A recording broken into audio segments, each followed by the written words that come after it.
Hey yo l'équipe, ravi de vous retrouver aujourd'hui pour cette nouvelle vidéo. Aujourd'hui au programme les Camponotus bellus, une magnifique espèce que vous appréciez, hein, je comprends très bien pourquoi.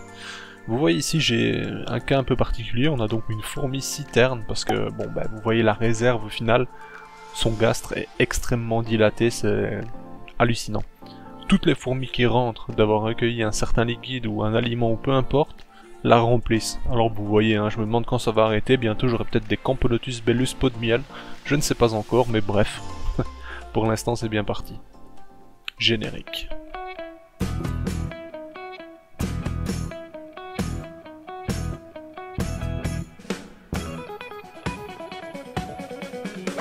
Alors je vous en fais une petite vidéo parce qu'il y a une petite raison à ça.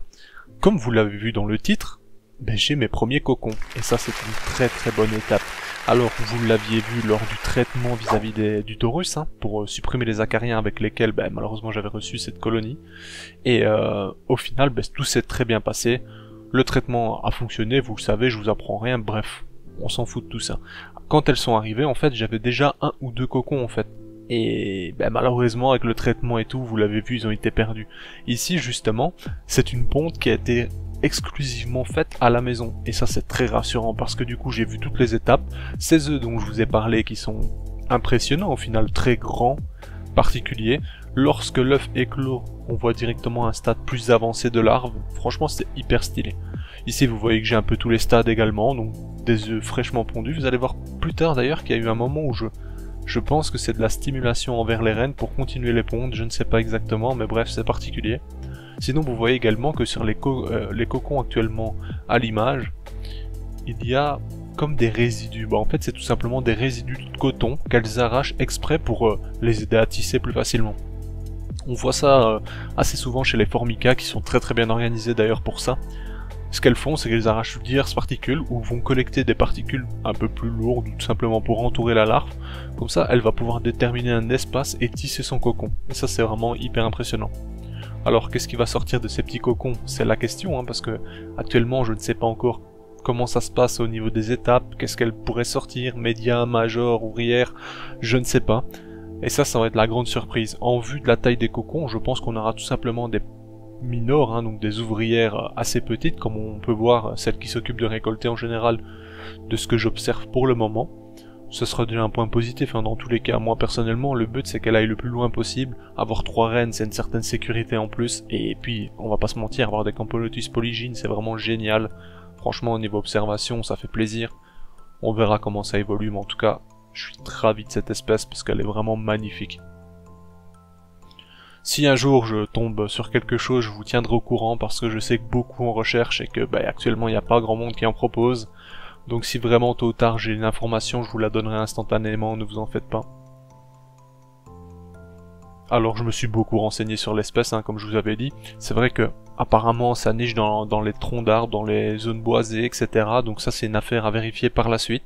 On verra quand la colonie sera de plus grande taille. Ce que je peux éventuellement faire, c'est chercher un bois creusé et potentiellement le mettre dans l'aire de chasse, voir si elle cherche à adopter et vivre dans ce bois ou autre. À ce moment-là, je pourrais tout simplement les faire vivre en ADC et tout simplement leur offrir une zone un peu plus boisée. Bon, ça c'est une affaire à suivre en vrai. J'aime bien garder une certaine visibilité aussi, c'est beaucoup plus simple pour moi ensuite de vous les proposer sur YouTube forcément. Et là vous voyez à l'image le fameux stimuli, parce que quand elle les lave c'est totalement différent. Ici elle est vraiment sur la zone de sortie on va dire, hein, tout simplement de ponte, et vous regardez le gastre de la reine est relevé également. Donc je ne saurais pas vous dire. D'ailleurs c'est une des 3 reines qui a le gastre le plus important. Alors est-ce que c'est la reine qui pond? Est-ce qu'elle pond chacune? Je ne sais pas. Pour moi je pense qu'il y a une reine qui pond dans le tas. Ou peut-être à tour de rôle, mais en tout cas celle-ci semble prédisposée à donner justement une ponte plus récente. À voir, hein. Je n'ai toujours pas filmé un moment où elles sont en train de pondre, ou l'une d'entre elles est en train de pondre, donc ça arrivera par la suite, hein, aucun doute, hein, mais bon. Pour l'instant je ne saurais vous dire qui pond ou même les différencier réellement, mis à part qu'il y en a une au milieu qu'on voit actuellement qui a toujours cette coloration un peu plus sombre tout simplement, avec le gastre pas bien blanc mais plutôt comme du sucre de la cassonade un peu, vous voyez l'idée.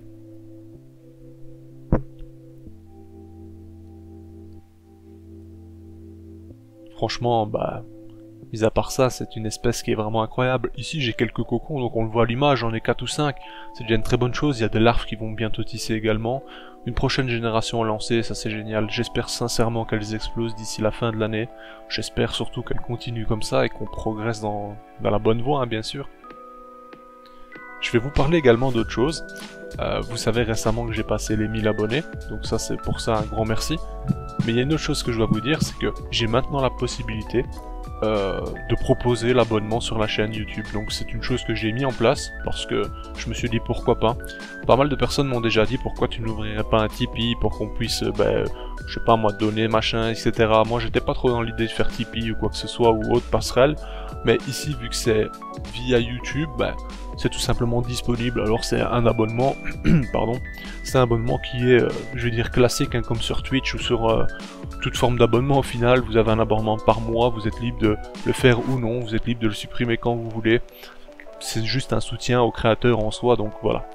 Je tenais à vous informer qu'il était maintenant en place. Cet argent servira à quoi principalement? Au matos utilisé, que ce soit pour les espèces, pour les colonies, tout simplement les terras, à faire des projets un peu plus fous également par la suite, bien sûr, tout ceci a un coût, hein.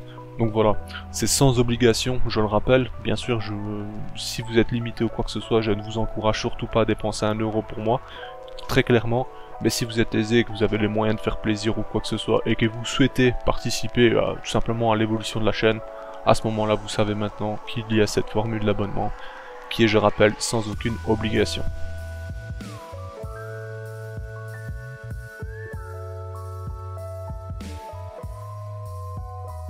Mis à part ça, actuellement, vous n'avez pas vraiment grand avantage à vous abonner, c'est vraiment un soutien pur et dur, mais ce qui se passe, c'est que voilà, par la suite, si j'ai des espèces à vendre, que je me sépare, il y aura une priorité, je vais dire, aux abonnés.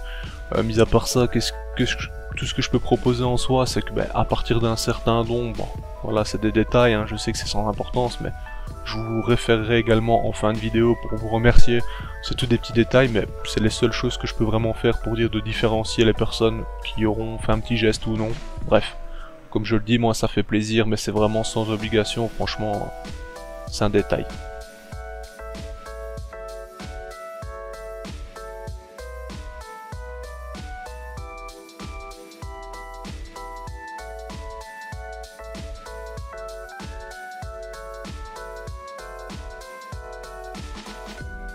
Quand je filme un peu trop longtemps, je remarque que c'est pas la grande panique, c'est pas une espèce ultra paniquée ou autre, mais on sent que voilà, il y a un moment elle se dit voilà.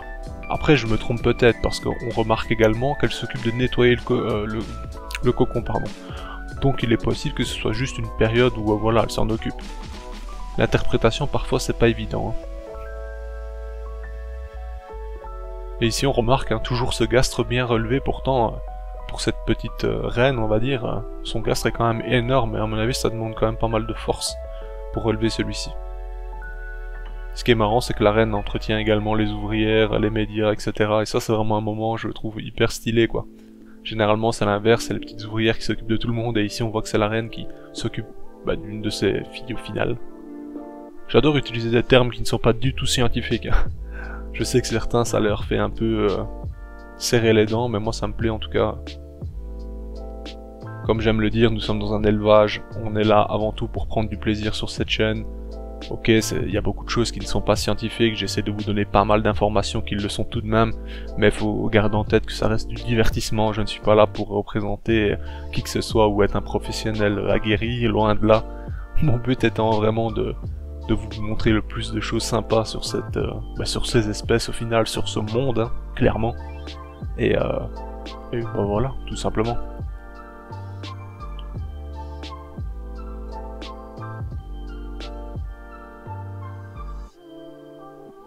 Enfin voilà, on se dirige tout doucement vers la fin de vidéo. Je vais tout simplement vous laisser regarder le reste des images tranquillement, avec un petit air de musique, sans commentaire.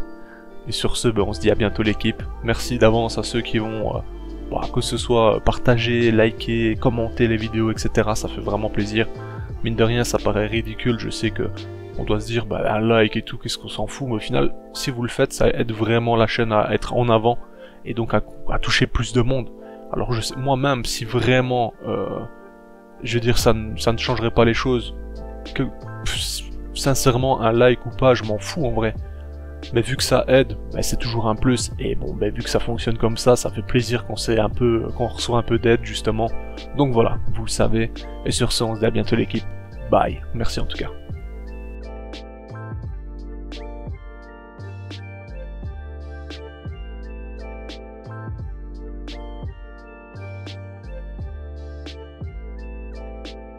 Hey, si toi aussi tu as apprécié la vidéo, n'oublie pas de t'abonner, de laisser un like, voire un commentaire, ou même de nous suivre sur les réseaux. Merci et à bientôt l'équipe!